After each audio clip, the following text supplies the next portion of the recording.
Nicco's running late as usual. No, I'm just joking. I was running late too, but I'm here. We're here. We're ready to go. Nicco should be joining us shortly. Aquarian Anarchy coming at you. We got action-packed shit coming.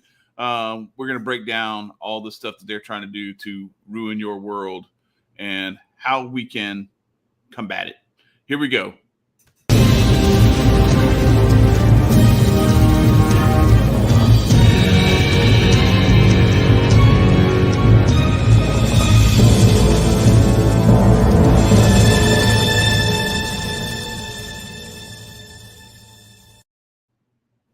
All right, party people. Our quote today is from Murray Rothbard. All of the services commonly thought to require the state, from the coining of money to police protection to the development of law in defense of the rights of person and property, can be and have been supplied far more efficiently and certainly more morally by private persons. The state is in no sense required by the nature of man. Quite the contrary. And boy, do we have some examples of this fuckery and how they are trying to exploit us. Marcus, how you doing, man? I am doing well, aside from the craziness that is my life. And for those of you that might bitch that we were late, Patreon links are below. Sure would be nice if me and Chad and Nicco didn't have to do a goddamn thing, but Aquarian Anarchy, that'd be great. Tell me about it, man. Working sucks. It's gonna be a minute. I think we need a few more subscribers, but sure. We thank y'all for joining us. We thank everybody for coming in so far, and we look forward to. Let me send this thing out. I'm going to tweet it out real quick. Actually, I'll just share yours because I saw you just send it out a minute ago, so that we can get started and get everybody in here before the articles go. We are live 13 minutes ago. Well, hey, look, we are now. Whoops. Sorry, Klaus Schwab. Didn't mean to hold you up. Satan Klaus, man. That's Satan Klaus. That's right. And shout out to Victor. I see him in the chat. Hotep. What's up, my brother? Nice. You doing all right? Victor runs a marathon every day. Dude's crazy. I see Dutch in the building too. Yeah, I got stuck in traffic. That was actually legit. You can laugh. Oh, here it goes. You can laugh all you want, Dutch, but hang on. All right, let me do this. All right, pull the article up. Okay. And we'll go because I'm about to have to leave maybe sooner than I thought. All right, so shit, man, I can't even read it on there. I'm gonna have to pull it up on my phone. Yep, that's just as I thought. I got 30 minutes. I told you 6:15. I told you 6:15 in the lobby. 6:15 in the lobby was going to be what was going to come, and that's exactly what happened. All right, so which one I'm doing? This is the. This is some. Y'all listen to this bullshit. All right. Want me to take it down or? Huh? What do you want me to do with it? No. It's cool. No, leave it up. I just gotta. I gotta get this. I had it up in reader mode. Read only mode or whatever you call it. All right, so here we. Oh my God, seriously?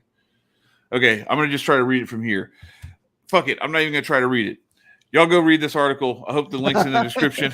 We're limited on time here, but basically, what the governor of New York, Kathy Hochul, is saying is that she wants you when you apply for a gun permit. This is the first problem.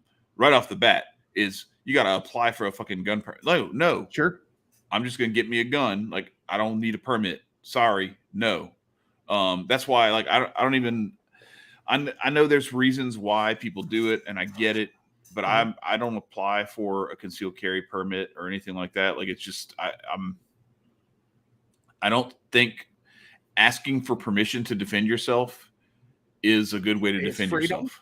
It's not a good way to defend yourself, because if somebody says, no, sorry, you are not allowed to defend yourself, then it's like, well, now what do? You're setting yourself up for failure. So what she is saying is that she is going to require that if you want to apply for your permit to carry a gun, you have to submit all your social media accounts right for review.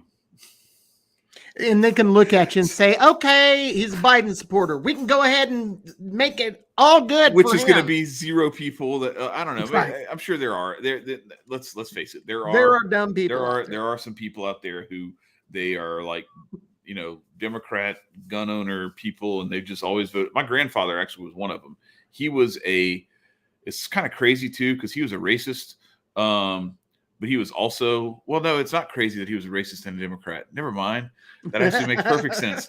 I used to think it was crazy back in the day, back when I thought the Republicans were the racist ones, or the only racist ones, I should say. But no, anyway, so he, what's up, Natasha? I see you too. He was just dyed in the wool, vote Democrat, no matter what, at all costs. It didn't matter what was going on. Even while they took his guns away, huh?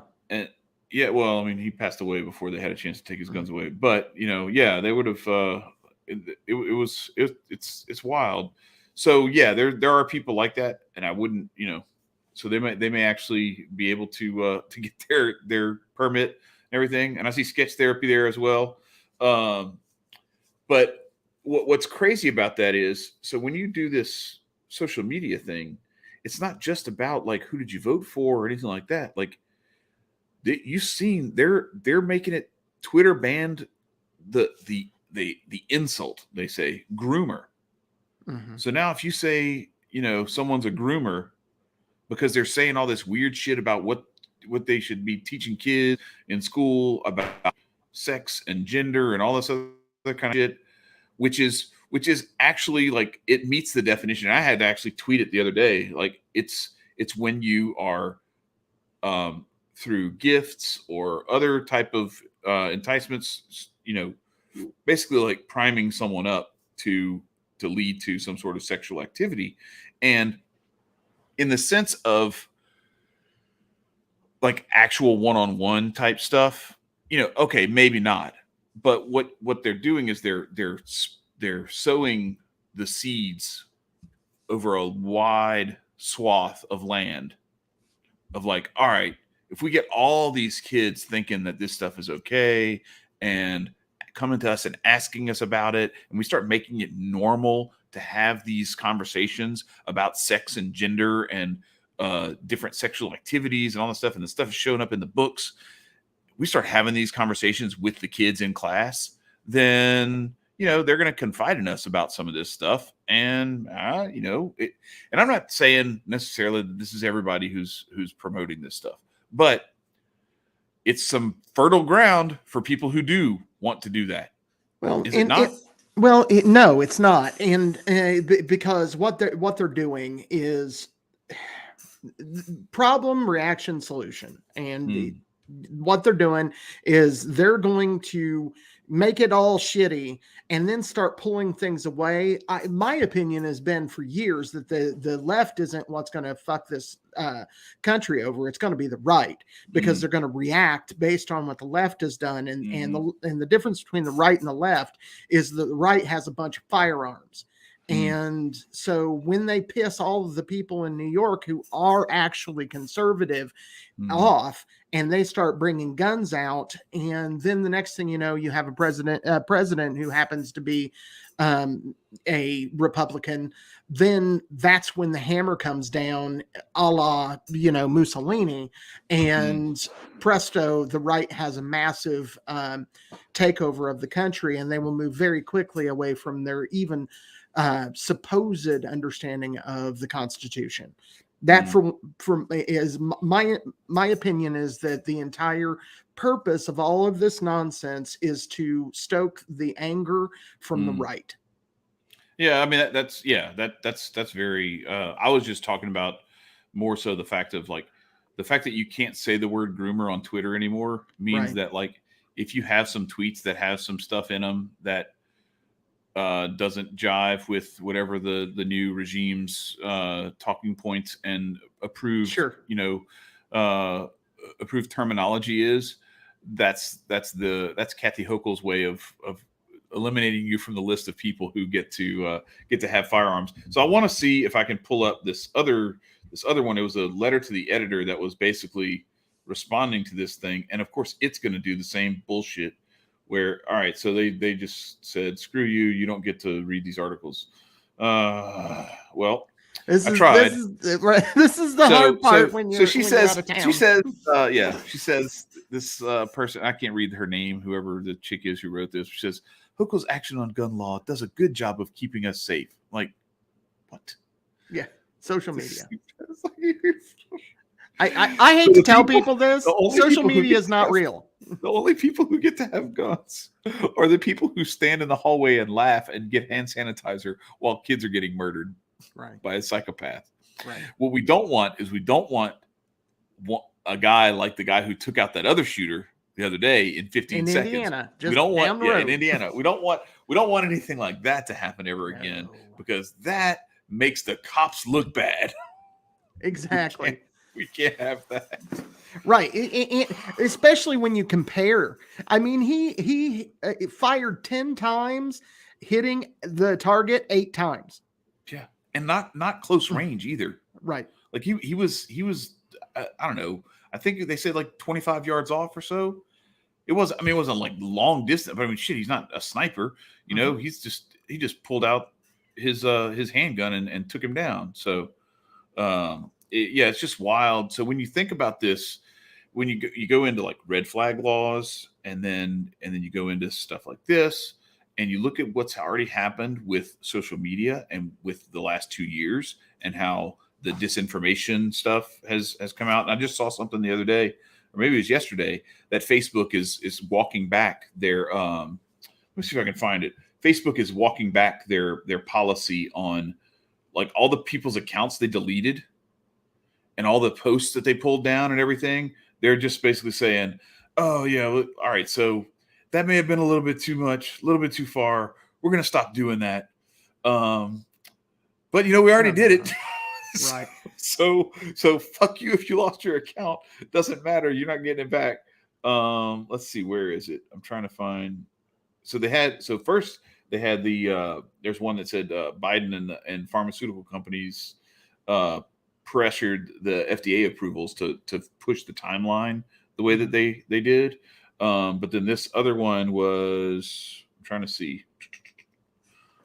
I got to scroll back a little bit, but I'm sorry. I'm like I'm winging it because I did what I needed to do to get here. Yeah, here it is. Facebook considers ending controversial policy that removed over 25 million pieces of content about COVID. About 19.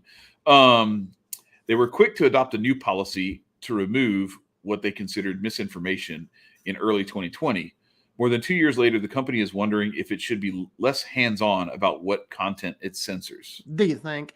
The thing is, you know how Facebook has one of these memories where you go and see what you've done in the past? Right. Every day. Because I can get in my Facebook. I just can't do anything there. It says like this has been removed. Right. Every day I have a bunch. There's always at least one, but usually about 3 on average, because I check it because I had really cool memes back then. Right. Yeah, back when it was the Wild Wild West and you could still do stuff. Right. It's just not like that anymore. But anyway, it says, under this policy, we began removing false claims about masks, social distancing, the sheens, and more. Now that the situation has evolved around that magical virus, we're seeking the oversight board's opinion on whether we should change the way we address this type of misinformation through other means like labeling or demoting it. So they're just gonna like downvote your stuff, or whatever. Shadow ban. They're just gonna shadow ban you now, right? Instead of removing it. As somebody who is thoroughly shadow banned, like that works. They get rid of you right away. So it fits, right? It fits with what the theme of this article is, because this article is describing you. Oh, 40 yards. They said, okay, there we go. So what this article about Kathy Hochul. No, you're good. The article about Kathy Hochul making you submit your social media accounts is, I mean, hell, who knows? One of the criteria might be, oh, look, this motherfucker has like 50 posts that got removed because of misinformation. He can't have a gun. He can't have a gun. Obviously, like, what are you, crazy? Meanwhile, the people we're talking about who would have put this alleged misinformation on the internet are probably the only people you want trying to protect shit anyway. Right. Like, I always used to think it was funny that the left would, as they flew over from New York to Los Angeles and back, and basically spit on Middle America. I used to always think, like, man, if the shit really hits the fan, you're going to be desperately relying on those people who actually know how to grow food, who know how to hunt, Right. who know how to build shit, how to fix shit. Like, what are you going to do? Blog about it? They're going to dress up in dresses when they're boys. They'll hide. That's what they'll do. Listen, man. Anyway, so those are my two articles, or my article and the letter to the editor. Right. The bitch that was saying that it was good stuff, that it was a good idea and it was going to keep them safe or whatever, obviously has no idea. And this goes back to all of this stuff is an outgrowth of people having a misguided understanding of what it means to be safe, secure, free, and like what comfort versus struggle means. Comfort is what often a groomer or someone who a hostage taker or a criminal or whatever will use. They will use comfort against you to enslave you. And if you're not really, really careful, and that's why, like, I put this quote out last week, that this is from Pope Benedict XVI, back when he was still Pope before. And I don't want to get into all that stuff, but anyway, this is just a great quote. He says, "The world offers you comfort, but you were not made for comfort. You were made for greatness." Yeah. And when you think about it that way, oh shit, Nicco's still at work. Well, it might just be the two of us, and then I'm gonna have to go and, like, I'll get through the article. Maybe 10 minutes. I'm sorry, man. I'm really sorry. It's all right. But it's greatness means putting yourself in vulnerable positions, putting yourself in position to fail, in position to struggle, in position to overcome adversity. Because, and this, I'll go back to, this is one of my other favorite quotes. So I'm a big Cubs fan, as you know, and the manager, when the Cubs won the World Series in 2016, Joe Madden, had this saying where he said, there was a couple of them, but I'll use them back to back because they fit very well with each other. He said, "Never let the pressure exceed the pleasure." And he said, kind of, fitting in with that, he said, pressure is a good thing because on the other side of pressure is something great. It's like there wouldn't be pressure if there wasn't something to achieve on the other side of it. Right. Like it would be what's when you don't have any pressure on you, that's when you're not really challenging yourself. For sure.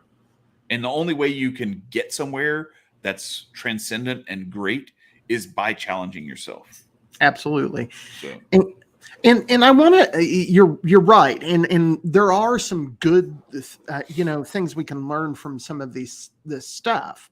But I just found it personally interesting that they could manage to kill two natural rights with one shot. The right to self-defense and the right to free speech. Yeah. And this fan, look, they know what they're doing. That's what somebody was saying in one of these little groups that I'm in for some of the Louisiana people. They're saying, these people are idiots. Oh, no, it was in the Bitcoin Mystery School thing. Somebody said, these people are idiots. I was like, they're not idiots. You got to respect the devil. Like, they may be a lot of things, but idiot isn't one of them. Like, they use idiots. They use idiots, but there's a lot of really shrewd, clever shit that it's sometimes it's the theater of the absurd, but sometimes it's the big lie that's more likely to be believed. Yeah. So keep your head on a swivel and don't be one of the idiots yourself. Absolutely. But don't take them for granted and assume that, oh, they're stupid, so we got this. Like, no, man, we gotta keep hotepping and building. For sure. And that is the thing. We've got to, not only do we need to say no to this nonsense, I'm not registering my fucking social media. I will get off of social media before that I have to do that shit. Fuck you. I'm telling you, I'm not going to participate. And, you know, people that say, oh, but I might get in trouble. You're going to get in trouble either way. They're going to find a way to get you in trouble. So do not give away your sovereignty. Don't do it. Compliance is the way that this all started, when everybody wore their masks and stayed home and didn't go to the store and didn't go to church and all that stuff. Like, shout out to the people who did. Like, we have a pastor over here that they just won a judgment against the Louisiana government, where they tried to like shut him down and everything, and he kept having his services every Sunday in defiance of their mandate. And he was like, no, you're not going to keep me from having church service with my congregation. And we're not going to stop connecting with God. No, sorry. Yeah. Bite me. Yeah. It was one of the things that in the whole nonsense that we just went through that actually, and I'm not a Christian, but it actually bugged me quite a lot. Still does, that people shut their churches down. I was like, I think there's a part of that in the Bible. You're not supposed to do that, you know, and just call me weird, but that really and then they had the one, I think it was like a bishop or something like that, was like spraying holy water with a little spray gun or spray bottle or whatever to bless people as they drove by or whatever. I'm like, the just the imagery of that tells you a whole lot about the faith of that particular cleric and about the faith of the people. Like, so let me get this straight. So you're afraid of the magic virus, but you believe that the water is going to do something. What's the water going to do? Like, it's scary for the water to touch you if you're too close to the priest, but it's not scary. It's just like, come on, people, like, stand 10 toes down and really believe in God, really trust God, the creator of the universe, that this shit is not gonna take you down. And that even if it does, that, like, this plane, this flesh form is nothing compared to what comes after. And if you lose your soul in the process, then whatever you did to preserve this body is meaningless. Yeah. Yeah. The thing is, God bless the people, though, that said no. You know, like Amber's cousin, who is a minister, Seventh-day Adventist minister, outright called his own church out and said, you know, or he didn't say this, but he in essence said that he understood that they're paid by the government, and because all religions are, and when you have tax exempt status, that's what you're doing, is you're paying the government to not fuck with you. And he basically was like, I understand that that's going on, but he challenged his own denomination and came out publicly against all this nonsense that they were pushing. That's the kind of people that I put my trust in. That's the kind of people that say no. God over government every time. God is greater than government. And I don't care how you see God. That doesn't matter to me whatsoever. The facts are, even if you believe that there isn't a God and that all this stuff with God is just in your head, okay? Your head is greater than government. And no matter how you put it, no matter how you put this, it's greater than government, because government is nothing but a band of criminals. This is interesting. Let's explore this a minute, because I just got a few more minutes before I got to go, but I want to explore this sketch. I've been waiting for the theory to actually hit the timeline here. But it says, we learn love in time space as preparation for eternity outside time space, like an incubator for souls, like we're writing meat mix. It's kind of silly, but not more than string theory. I mean, I think on a certain, I'd probably have to take some time to really think about that. Maybe I'll do that, and I'll try to have something to go a little deeper with it next week. But it's an interesting concept. I generally speaking, I try to, unless I can see that it's like a really easy, direct correlation to something that I know. Like I've been leaning ever since I started this process, back in November with Divine Intimacy. I've been really, really leaning on like the lives of the saints, the teachings, and because these are people who like completely devoted their lives at all costs to serving God. And I think very often we are when we are so caught up in the world, we can easily have like take some shortcuts and maybe so I try. It's not to say that the intent behind that theory is not good and not solid and not pointed in the general right direction. I just don't want to jump on into it and like completely validate it as though it matches completely, because I think there may be some little inconsistencies there with what I believe in terms of where, like, because I'm trying to understand this from the standpoint of, okay, so the universe, God creates the universe and he creates us for his glory, but not for his glory because he feels like he needs to be glorified, but it just is like, that just is what happens. But it's meant to be like a sharing of love with us. And so God as love, as love embodied in a being, and it's not a physical, but you know what I'm saying? Yeah. Is like imbuing us with that and then giving it to us freely, and the reciprocal love that we can return and also like demonstrate by and spread by loving each other is kind of where I think on a certain level we were meant to do all that stuff here. Yeah. And it wasn't meant to just be an incubator for something else after, but man, given the freedom, chose to drop the ball. And so, now we're in kind of, I don't know, catch up mode, I guess, so to speak. And, thankfully we like you said, God was like, all right, I'm coming down there. Right. Yeah. So we have that. And I don't want to go too far, because I know like you and I have some differences in terms of belief and everything. And so I don't want to get like too like dogmatic or anything like that with it. But I think the focus and the key there is to focus on, yes, God is love. And yes, God communicates his love and lives his love through us.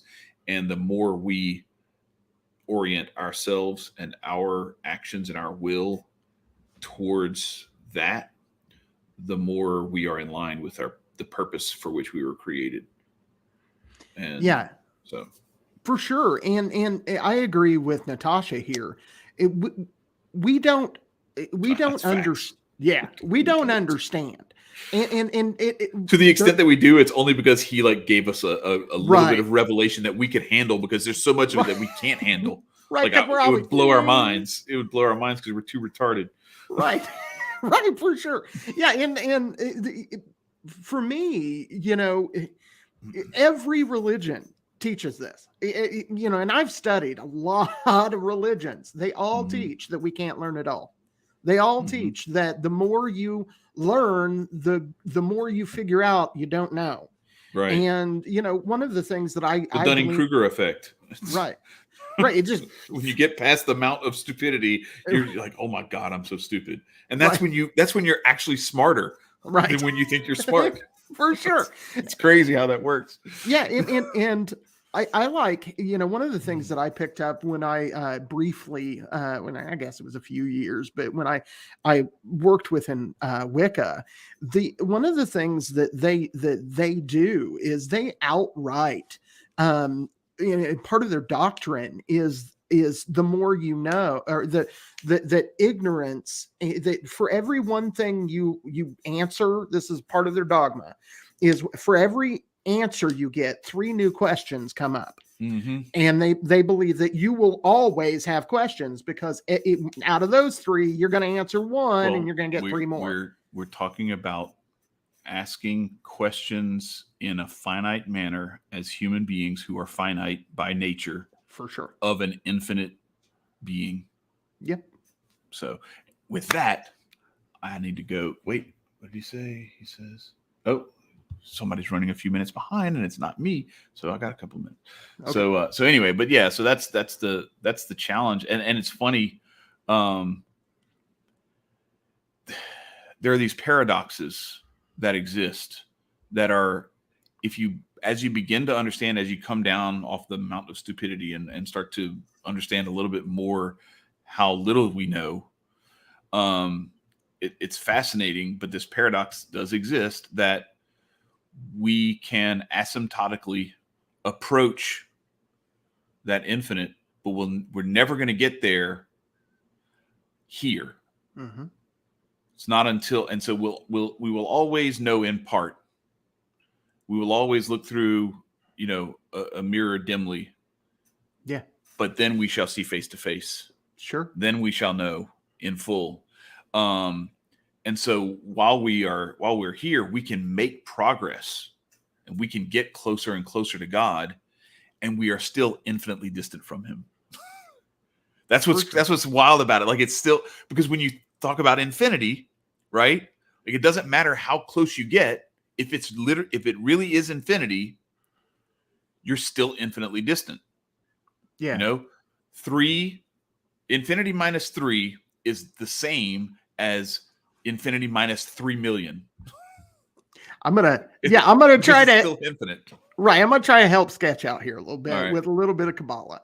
And they smart, so I dumbed it down for me. But hey, look. Yeah. So the way that the Kabbalists look at it is that most people are not capable of getting to what is real reality. And that's kind of what Chad's talking about, but you can get close. And in Kabbalah, they believe that there are 3 levels of existence that are beyond human capacity. So we can't get to those and still be alive in essence. Okay. And once you get there, once you have that understanding, because you have walked across the abyss, which includes the restraint of time, once you get past that in Kabbalistic terms, you instantly know the 3 other things.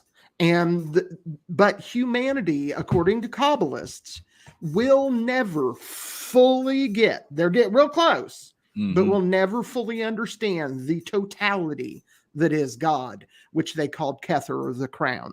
So it's another way to kind of put what you were saying because he didn't know what asymptotic, I'm guessing, was. Well, yeah, an asymptote is just it's a curve that approaches a line, but it never actually reaches it. So it keeps getting, and so it's like this exponential relationship that if you take, like, imagine like the number 1, and you just keep multiplying the number by this decimal, like, it's still going to keep. Well, no, that's not right. Anyway, that it becomes parallel, more or less. Well, no, it doesn't even become parallel. Like, it's still always approaching. It just never. It's continuing to bend, and it's like the Bitcoin thing. We're never going to mine the 21 millionth Bitcoin, because it's just going to get increasingly harder to mine, so that you never actually get there. Each time, that's why you have the halvings and the difficulty continues to double, or not difficulty, but the time it takes to get a number. I think we're at 19 leading zeros or something like that right now. So it's like you have to create a hash that generates a number that is 0.00, 19 zeros, and then the numbers start, and that's what you have to show. So it takes like days to do that, or maybe longer. I don't know. It's like, it's retarded how long it takes. But anyway, the point being that as it continues to, every time you get closer to 21 million, it doubles in difficulty. Yeah. So you're never going to get there, Right. because it's just continuing to get more difficult. So it's and that seems to be a law too. I don't know. I'm not a scientist. I know that may confuse everyone, but I'm not a scientist. But my understanding is that approaching the speed of light is also very similar. Right. That right. you can't actually do that. I got to run. All right. All right. And for those Sorry. that love you, brother, and enjoy your dinner, and he's at work for everybody that doesn't Appreciate know. y'all. I'm going to continue and read this article that goes on with the ideas. Anybody in the chat, I'll try to catch it and throw it up as well. And if Nicco comes in, we'll deal with that as well. But for now, I want to get into this article, and I'm going to go ahead and put up the article as it is, and let you guys see it. This is from the Counter Signal, and there is no it seems pretty obvious to me that most people understand that the World Economic Forum is a bunch of fucking evil ass pieces of shit that think that they're king. And so with that, what they want to do is they want to stop another important thing we got going on, and that is the freedom and the natural right to travel and to own things. And what they want basically to do with this is they want you to not need a car. Well, I don't know if they realize this or not, and the answer is yes, they do realize this, and they just don't care. The reason that they are that this won't work is because I live out in the middle of nowhere. I live in a little town, but we don't have a grocery store in my town. In order for me to go get groceries, I have to jump in my car and go into town, which is only about 20 minutes from me, but on foot, I couldn't do it. So, or at least it would take me a long time. It'd be a full day's, travel. So they understand that when they control people's ability to move, then they control the people. But I'm going to read the article. It says the World Economic Forum is calling for the end of private car ownership in the name of saving the world from climate change by reducing the need for green tech resources. First thing is, if you haven't figured out that this climate change stuff is just an excuse to take all of your freedoms away, I don't know what to tell you, because they've been doing that shit for a long time, and they just perfected the end of that with the disease that shall not be spoken. But they actually did not get it pulled off with that. Most of the groundwork was set up with the climate stuff. So this is a quote. Quote, "We need a clean energy revolution, and we need it now." In their article, according to the WEF, critical metals such as cobalt, lithium, nickel, all of which are used in clean energy technologies, are in short supply. And while the WEF says recycling old tech that uses these materials could lessen the impact of shortages, is simply not enough. That it also manages to ignore that most of the metals and many of the things that go into some of these batteries are way worse for the environment than oil. And for a electric car, you have a coal burning car, because in this country, most of the power that comes into your electrical grid is from a coal plant, not from a nuclear power plant, because they stopped doing those years ago. So yes, this is all nonsense. But they're trying to get rid of it, right? Quote, "The complication is that we do not currently have enough metals in circulation, and even with recycling taken into consideration, mineral production is still forecasted to increase by nearly 500%. So how should we proceed?" the WEF asks. I have an answer. How about you don't make fucking decisions, you tyrannical piece of crap? Look at this dude. Who thinks this dude's not a tyrann? Has anybody listened to him? This dude sounding like, he should have his pinky up and like Austin Powers with, I just don't understand how these idiots think that this guy is the guy they want to push their agenda and that people are going to listen to. So anyhow, the complication is that we do not, I already read that. Top of the list of solutions for how the WEF thinks we should proceed is to go from owning to using. Yeah, that's right. We're not going to own and we're going to be used by them. That's not what they said, but that's certainly what they meant. They are absolutely bent on enslaving the entire planet. That is their agenda. And if you think that it's not the truth, go listen to them. They'll tell you. One of the assistants to Satan Klaus here said, outside, not using his inside voice, he used his outside voice, and he said that they are going to design nanotechnology to hack the human brain. They are coming after your sovereignty. This is not new. This is it's just what it is. Yeah, this guy Klaus Schwab, Matthew, is a piece of shit. And Greta is mini me. Greta is not mini you, Hotep Dutch. I hate to tell you.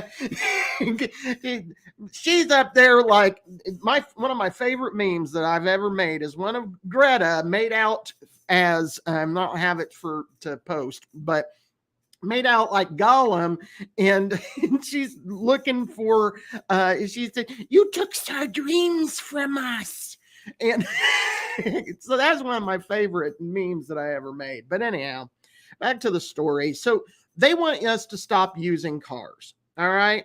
Quote, "Be honest," the World Economic Forum continues.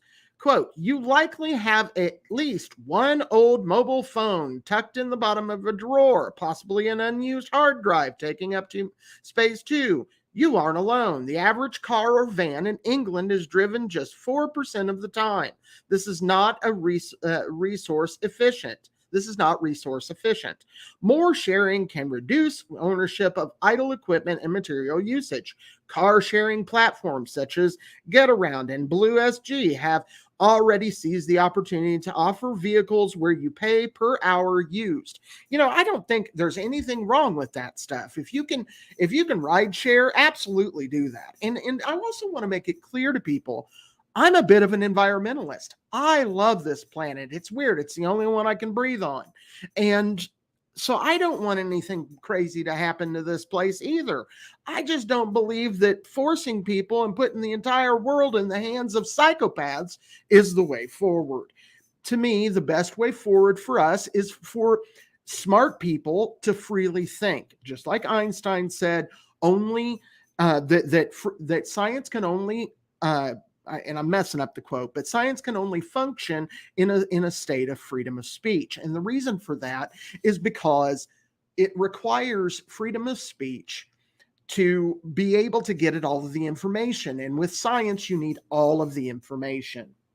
So they continue. The WEF adds that people should not only give up their ownership of everything from cars to smartphones, but that technologies and civilization need to be redesigned to facilitate this transition, which I think they're in the process of doing. They're just repeating what they're already doing. This is part of the Great Reset and the Build Crack Better. Oh, sorry, that's Biden's Build Back Better plan. And so this is exactly their plan. To enable a broader transition from ownership to usership, the way we design things and systems need to change too. A design process that focuses on fulfilling the underlying need instead of designing for product purchasing is fundamental to this transition.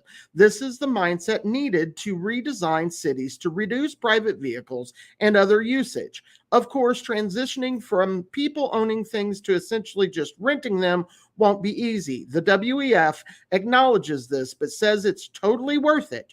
Just trust them. No, I don't trust you, because every bit of this Karl Marx came up with a long time ago. if you doubt it, go read the Communist Manifesto, where he lines out that you don't own things, and you're supposed to be happy. So at the end of the day, where these stories have brought us, both the one that Chad and I covered and this last one as well, is that these people think that they can take our natural rights away from us, and we're just going to sit by. I have news. We're not. I believe in a peaceful transition to freedom. I don't believe in force. I don't believe in aggressive violence. I don't believe in it, but I believe in defensive violence. And I also believe that I will take everything that I can in my power to protect my family. And I want my daughter to want to own everything, because when you don't own something, it can be taken from you. People that rent apartments, have they not learned? Have they not learned that I've lived in an apartment too, but when you don't own it, you can't decide to paint the wall yellow and then just have a yellow wall. You can't do that, because at least in most places, because they had decided that you couldn't. Those who want to have control of everything want you to be on a leash. Do not let them. Do not let them make a slave out of you. You know, one of the things that I personally have found uplifting by being involved with the Hotep Nation is that I have seen a lot of men and women who are absolutely dedicated to making themselves better. They learn the lessons that was taught, because many of the people in the Hotep Nation are people of color. They're Black. And those people learned it's not good when we don't own stuff. It tends to be bad. They tend to put chains on you. So we need to stop this nonsense of moving towards security. Okay? Benjamin Franklin said that without freedom, we will lose security. You can't have security without freedom. Freedom brings you the ability to learn. It brings you the ability to investigate, and it brings you the ability to make decisions. And without those decisions, without you doing it, everyone that's listening to me has worked for that person who doesn't listen to anybody that is in his company, and the company does poorly. But if he would just listen to the workers for a minute, they might be able to help a motherfucker out. And we all know that this is true. Kind of like was said earlier, and I don't remember who said it, but I'm going back. So earlier, somebody said, I don't remember who. Oh, it was Jimmy, that we need decentralization. We need to decentralize things. We have shown that will work better. The United States was predicated on the idea that you had all of these different, at the time, 13 colonies that worked alone, that would basically filter in their own ideas. That we moved away from that with the Civil War. So what we need is to return to real freedom.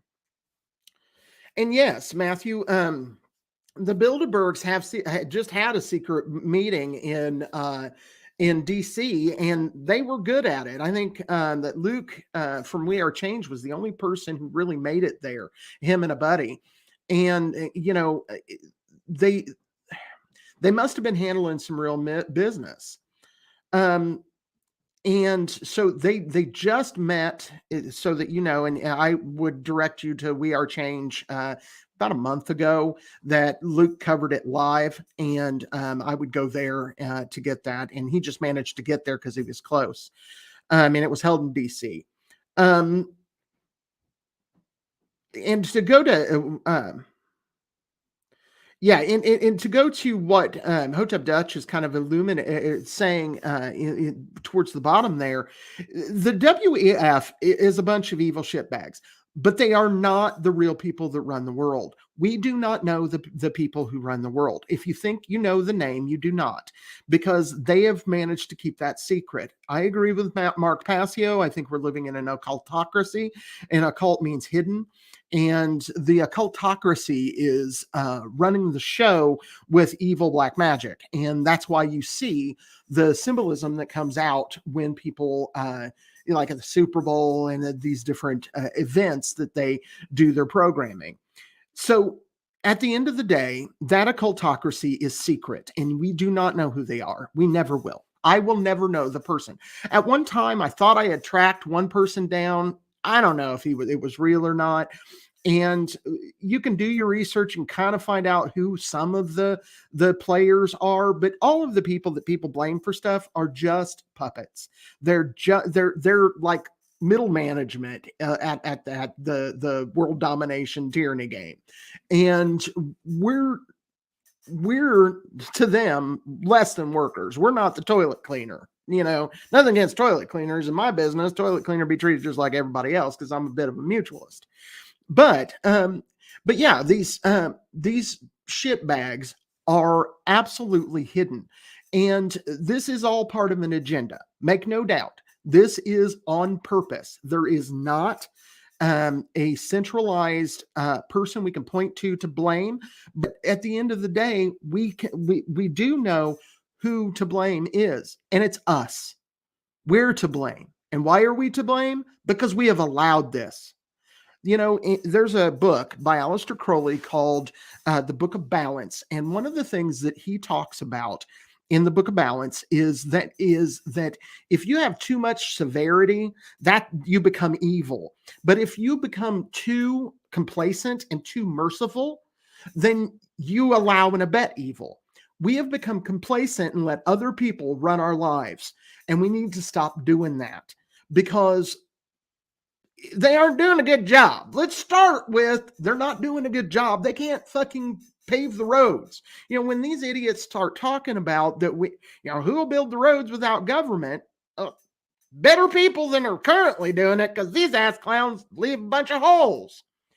So at the end of the day, I really think that it is time to say no. And I do not believe in aggressive violence. I do not believe that we should get in the streets. When people start getting in the streets, because I do think people are going to get in the streets because they're trying to cause a civil war. When people do get in the streets, don't be in the streets. Let them people kill each other. How about I'm going to board myself up in my house. I'm going to stay right the hell here and put up some concrete walls in between some people. And so don't do that. Don't go out. Don't participate in their nonsense. Don't participate in their hate, their fear, and all of those things. So what do we do to fix it? One, we do have to say no. We have to start doing things like trading amongst ourselves, build your own thing. Hotep and Build is a wonderful idea of trying to make ourselves self-sufficient, because when we can take care of ourselves, when we can tell Klaus Schwab, I've got a car, go fuck yourself, then I am free. Do not let yourself stock up on food for sure, Dutch. That is a fact. Any kind of food. Popcorn works. Popcorn's something you can eat. Everybody get a good quick carb out of some popcorn. That's good, and it's little. So that's a good storage thing. And it lasts a while. So absolutely, you do want to store food. You want to store water, grow a garden. All of these things. Now, people might say, if they came to my house, they would be like, well, you don't have 10,000 guns. You don't have all this stuff. No, I don't. I'm doing what I can. I got a garden. I store food, and I store other stuff. And I'm not going to get into exactly everything I store because I don't need other people knowing. But I store stuff back. I do what I can. I work in Bitcoin. I do everything that I can. Yeah, exactly. Jimmy's right. Make friends with farmers. They have shit. You have shit. My neighbors, I invited my neighbors over for Father's Day. We had a cookout, and I invited my neighbors over, and we talked. And one of the things that one of my neighbors is a mechanic. I'm not a mechanic. I don't know how to fix a car. Well, he come in real good handy. So that's that's what I did. Is I was like, okay, if something crazy happens, we know how to garden, you know how to fix cars, we can work it out. So the only way that we can conquer this stuff, the solution is to stand up. The solution is just to say no. You don't have to do whatever nonsense they're trying to get you to do. Get out in the street, do all that craziness. Leave your guns at home. Don't do all that nonsense when they're trying to get you to, because they're ready for you. No, be peaceful, be good to each other, build each other, use each other's knowledge to make yourself stronger, because we're in this together. And I know that they preached that with COVID. We're all in this together.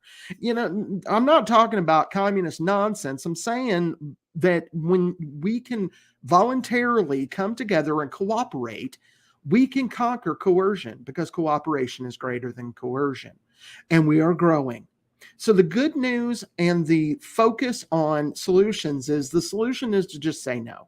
Start doing what it takes to make yourself self-sufficient. And the good news is they're failing, and they're failing badly. You can see it everywhere.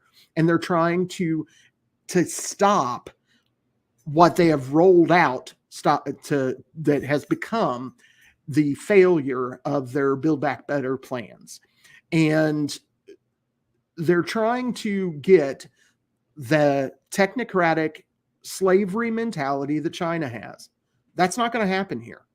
And I'm not a huge woohoo, Merca. That's not me. But we're not Chinese, and we're not going to do that. That's not going to happen. And, the more people, and we have lots of friends. I have personally lots of friends that are willing to say no.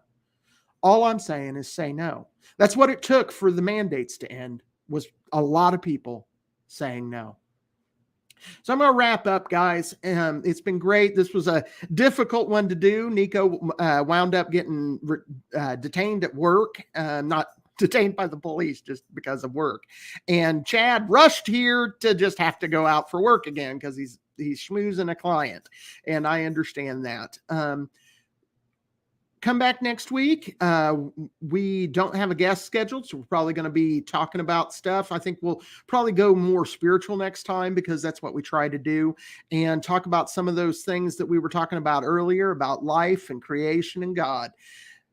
In the meantime, people, what I want you to do is very simple. And that is, I got to set it up instead of Chad doing it. I got it. I want you to stay free and always be ready to say no.